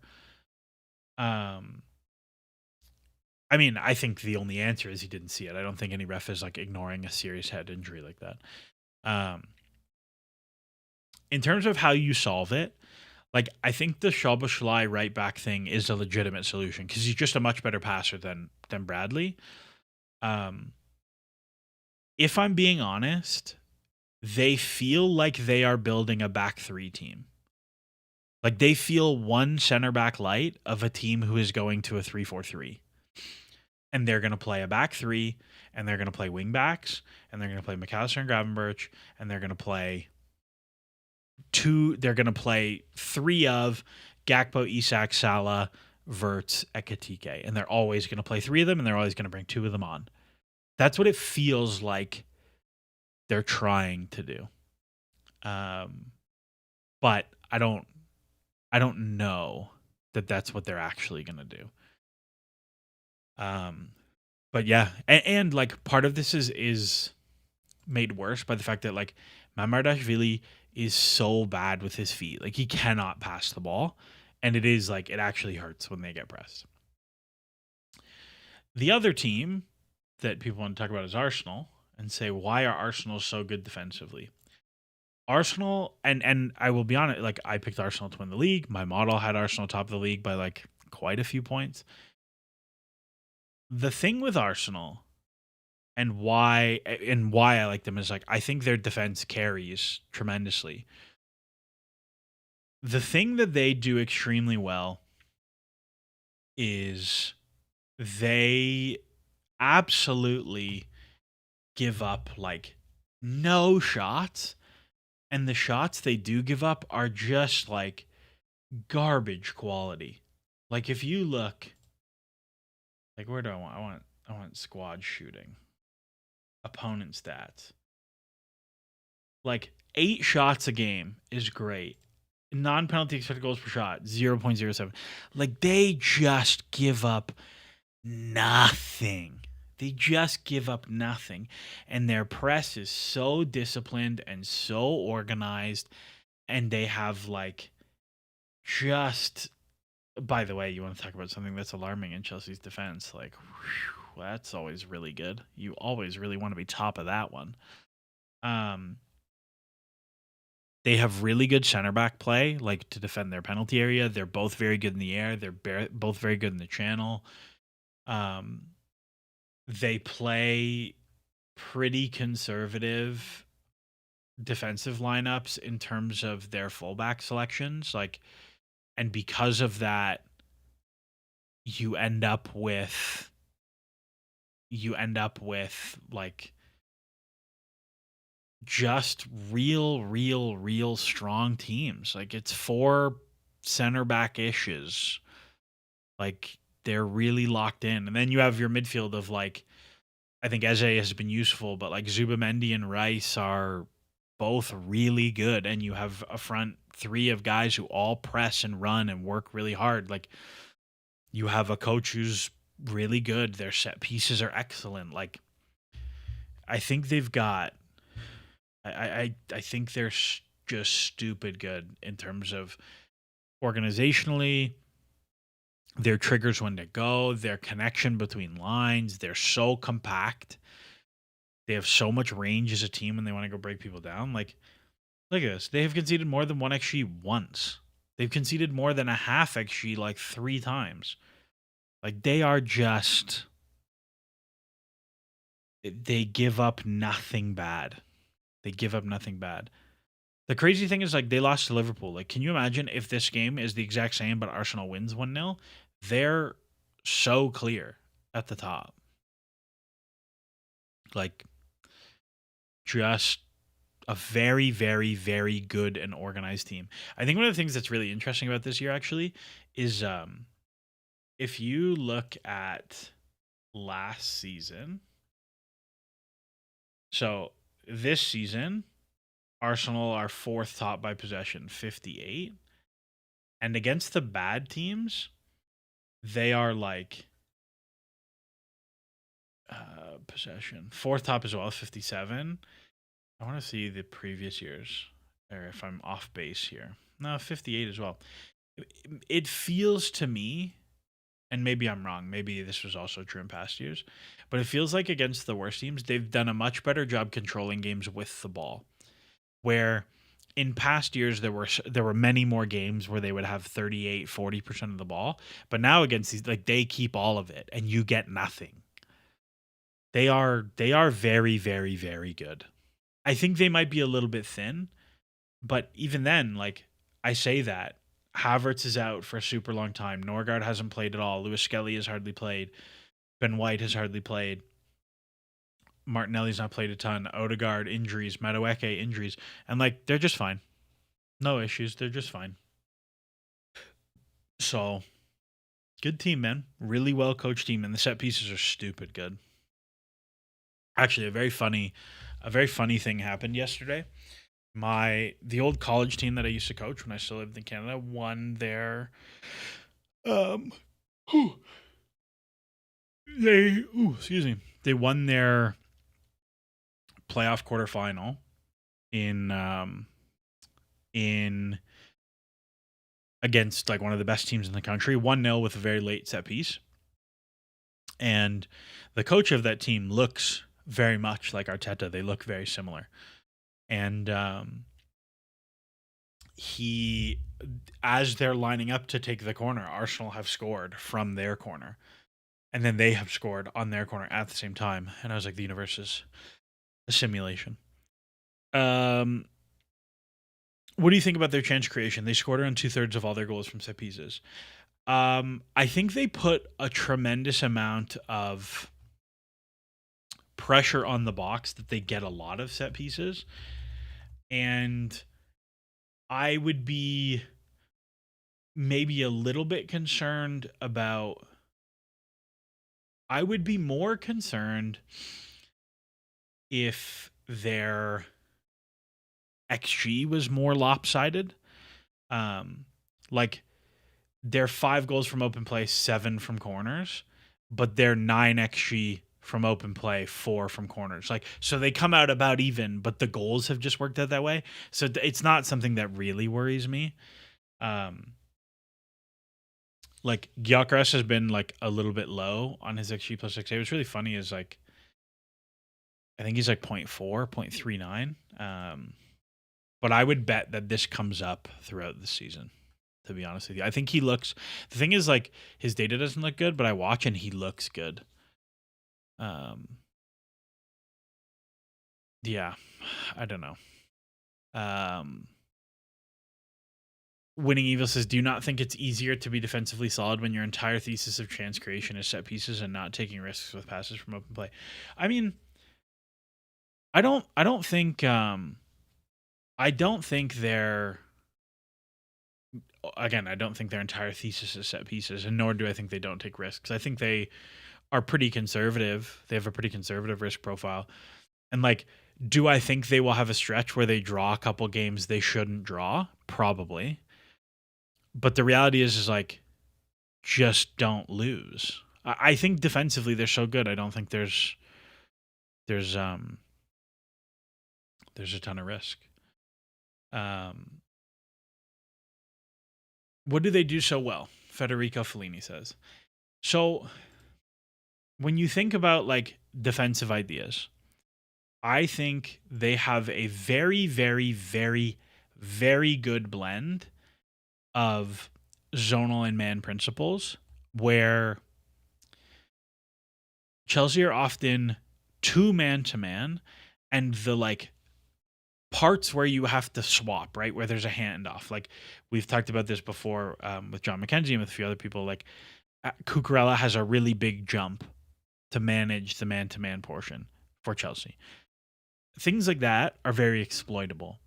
I think Arteta has done a very good job of making all the handoffs between man-to-man and zonal elements much easier.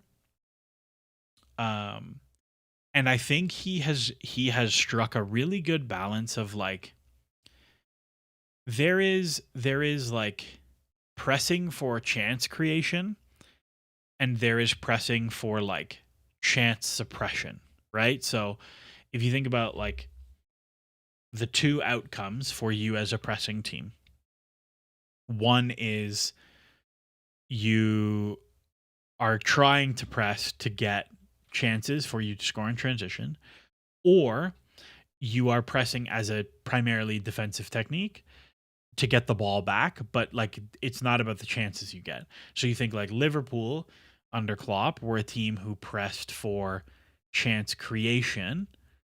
I would say Arsenal are a team who press for chance suppression. They want the ball back stably. They want you to kick long balls. They want you to put the ball out of play. They are less concerned about like inviting like passes centrally to get turnovers.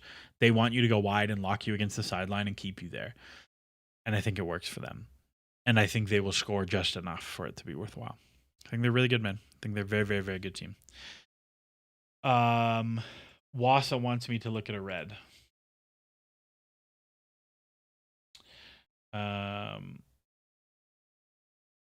Wasa wants me to look at a red. Yeah, Wasa, tag me in it and I'll go look at it. There it is. Let's see.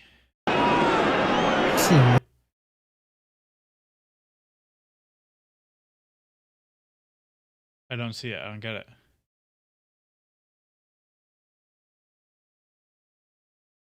I don't understand. No, it's not a red. It's a yellow. It's a yellow. I don't know how that's a red. Okay. It's a very strange decision. I don't think that's a red though. What's my take on Maresca? We've talked about Maresca a lot. And Federico Fellini says, I had this idea that NBA switching concepts will become the norm. I think the thing with switching concepts, though, that you have to be really mindful of is like, there is no such thing as a pick and roll, right? Like, I think switching concepts on set pieces are really important. Like, I'll tell you, when I coached in college, we had players go work with the basketball team. We got the basketball coach come in to like show them how to navigate screens. Like, how do you, like, a player comes to set a pick on you, how do you avoid this so you can follow your marker? Because like that's explicitly what those concepts are. There are a lot of set pieces that people steal from basketball. 100%. Like that's a real thing. But I don't think you're ever gonna have like a switching in like bulk defensive play. So make of that what you will. Last one, I want to talk about Strasbourg, who drew PSG 3-3. People got really excited about this, and then I saw a couple people slandering Penders.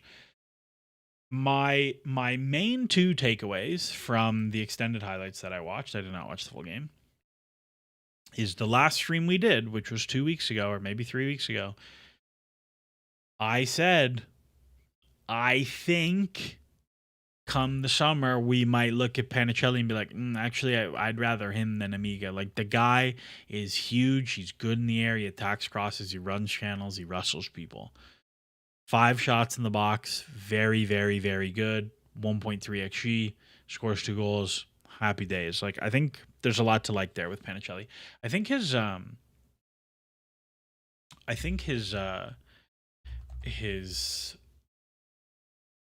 like, that is, oh boy, is that good. See, this is funny. I've wanted Schick for so long. It's very fun. Wow, it is like all the last 2 games, but that is really funny. Sure, man, I'm in. Federico Fellini says, I mean, the hybrid zone is kind of like that. No, I think the thing with hybrid zone is like the passing off of players, the distances are really big. Like, the only reason you have to quote unquote switch in the NBA is like because you can't get to the new spot. So I don't think the concepts would translate, but I'm also not an expert on like defensive basketball principles. I'd actually be pretty curious. Like, Joe Mazzulla, the Boston Celtics coach, him and Pep Guardiola are like very good friends now. I would be so curious to see. I would be curious to know what they talked about. But maybe there is something there. But on Strasbourg, Panicelli is like really, really, really good. And I think that Penders, that's not a sentence. People got to take a breath on Penders. Every week, people want to talk about he's going to be Chelsea goalkeeper next year. He's not going to be Chelsea goalkeeper next year. And that's okay. That doesn't mean he's behind schedule. It doesn't mean there's a problem. He's a very good player. He's a very good prospect. I think eventually he will be Chelsea's. Excuse me. I think he will eventually be Chelsea's starting goalkeeper. He's about neutral. He claims a lot of crosses. His distribution is really good. Now, what I would work with him on is I think he's very bad at 1v1s. He gives away a lot of penalties. He gets nutmegged a lot. I think he needs a lot of work on 1v1s because he's so big. That's a big one. And 2, I think he needs a lot of work on his handling. He's got some bricks for hands. He's not putting the rebounds in great spots. That's okay. But those are the 2 things that I would really focus on with him. On the other Strasbourg guys, I thought Enciso had a nice little game. I thought Moreira looked really good. I'm very surprised to see the little season that Moreira is putting together. I think Chelsea were correct to bring him in the first place. He was free. was a highly touted youth prospect. You move on, blah blah blah blah blah. But this is like really nice wingback data. And he's not always playing wingback. He's often playing as a 10, as we saw. But there's a lot to like there in terms of his attacking output. I suspect Chelsea have a sizable sell on and whatever he moves for. I quite like everything. I quite like the whole Straz thing. I think it's working out for everybody. So I have no qualms, except their fans who are apparently really mad about it. Lord Flaku says, do you think they'll go back for Maignan? I think they'll revisit it in the summer if he doesn't sign a new deal with Milan. I don't know if they'll do it, but I think they'll revisit it. I don't want to be that guy. I don't want to be that guy. But how confident are we? How confident are we that Mike Maignan is better than Sanchez? How confident are we really? Like let's be honest for a second. How confident are we? Because I'm going to be honest with you. I don't feel like a tremendous amount of confidence that Maignan age 33 season. Like Sanchez is good. Sanchez is having a nice season. I think he's. If you memory hold the red card. First off, if you memory hold the red card, Chelsea definitely beat Brentford. Right? It was Brentford was the game he was suspended for. Am I correct in that? No. What was the game that Jorgensen played? I can't remember. But I think Sanchez is having like a totally nice season. Who is what was the game he was suspended? Oh, Lincoln in the Cup, right? Which was a disaster from El Jorg, who's not very good. Yeah, I would be very nervous. I would be very nervous about doing that deal.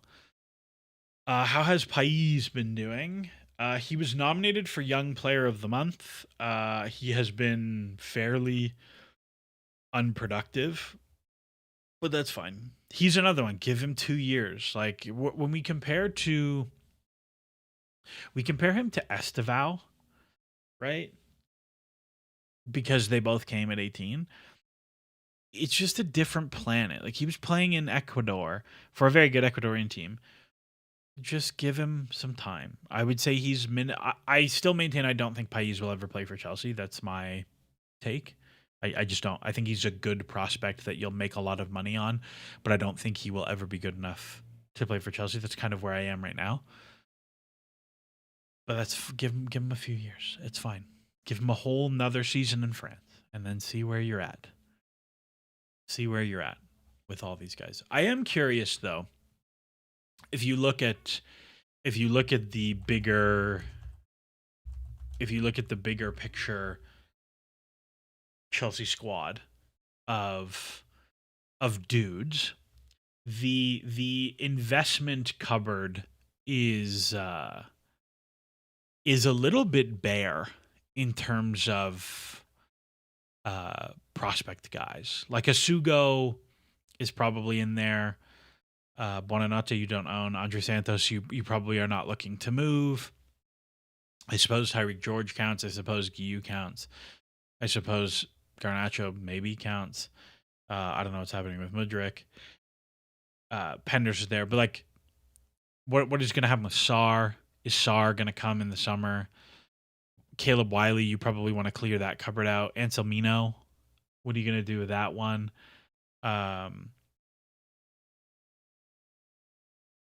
Anselmino, you want to move on from. Yeah, I don't know. We'll see. David Washington is apparently a guy who exists still. He is a real human being. I don't know. We'll see what happens. The last thing, somebody asked about Shimuka and like, can Shimuka play striker minutes? Yeah, I would definitely give Shim a look. I would definitely give Shim a look in some of these games. Roshan says, I brought this up in the summer.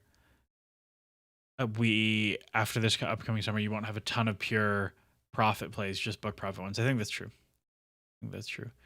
Datra Fofana scoring goals in Turkey. Is he? He's at Fatih Karagümrük. They lost 2-1. He did not score. You're a liar. You're a liar. He did not score today.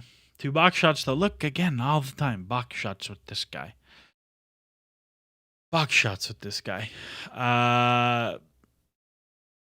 Neto's getting booted to Saudi for 60 million when the Portuguese Elise comes back from Sporting. I don't know who is that Kenda? Kenda will be fun. We'll see. Kenda actually has had a very nice. He has so Kenda is kind of strange because his whole career is as a wingback. And then this season, he's actually playing a lot as not a wingback. And the numbers went up a lot against the bad teams. That I'm like, oh, maybe there's something here, guys. So I'm very curious. To see what happens with him. Who did they have in the cup? They play this weekend? Let's see. Sporting Caralho.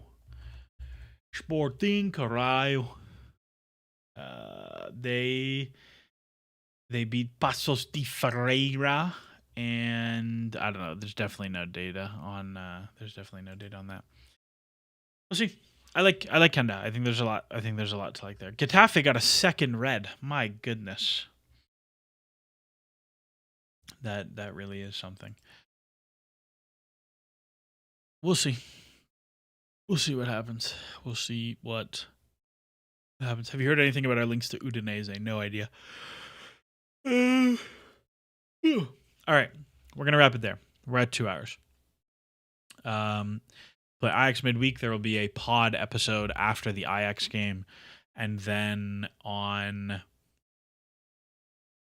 and then next weekend after Sunderland, which I believe is a Saturday game. Because I think we're Saturday, Wednesday, Saturday this week. Let me check. So I'm not talking out my arse. Yep, it is a Saturday at 2 p.m. my time. That can't be correct. Well, hold on. What time is this kickoff? There's no way. 2 p.m. my time. That's a 10 p.m. kickoff.